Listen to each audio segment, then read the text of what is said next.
Penn State and SMU. Let's wrap it up here, Joe. Here's my thing. Ass whooping.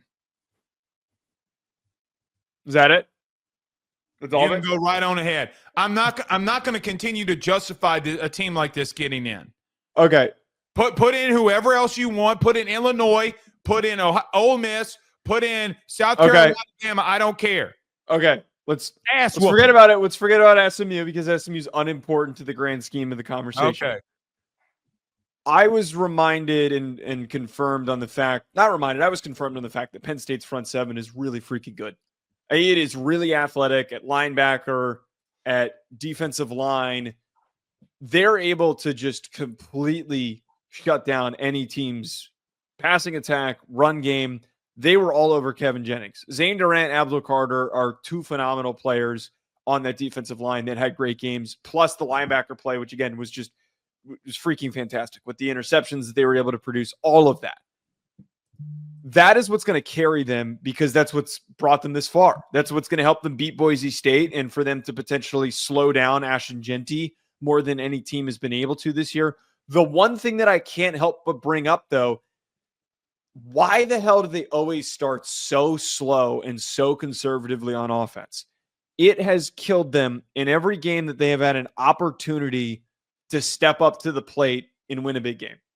It didn't apply to this situation because this was a beatable opponent. This was an opponent that they were so much more gifted than, and then all it took was a 14-point buffer created by their defense with 2 pick sixes that they finally were able to get going, and it didn't matter at that point that it took them so long to generate any juice. But against Oregon and against Ohio State this year, those were two games that they were really slow to get going, and their opponent was just more talented than them, so they couldn't completely catch up. They can play good games, but when you're down a score or two against a really good football team, it is really tough sledding.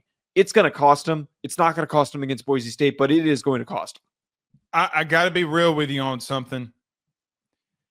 I went back and rewatched it, and then I was thinking back about what we were talking about in the preview of this, like in my mind. SMU was 96 in the country in passing yards allowed. Remember, we came out here and said they need to throw the ball all over the place. Yeah. Aller went 13 of 22 for 127 yards, no touchdowns, no picks. He was all over the place, too. His ball placement was awful. He had a rough day. So, Joe, that's the worst secondary he's going to see from here on out. Maybe Boise State. Maybe. Boise State's probably just as bad. Okay. Georgia and Notre Dame. Xavier Watts might have 4 picks. Malachi Starks also might have 4 picks. So there comes a part where I was very disappointed in the passing game yesterday from Penn State. Problem is they knew you were one-dimensional and they couldn't stop it anyway. Right, it didn't apply. It didn't apply in this situation, but that's my whole point. It will apply moving forward. I promise you that. It will apply moving forward. Yeah. Just not against Boise State. God, Penn State and Texas this week, man. God bless it. BetOnline remains your top spot for all of your live betting action and contests. NFL, college football, UFC, NHL are all in full swing.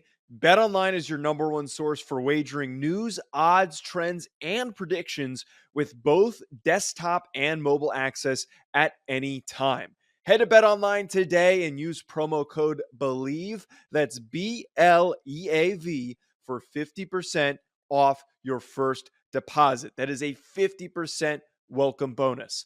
BetOnline, where the game starts.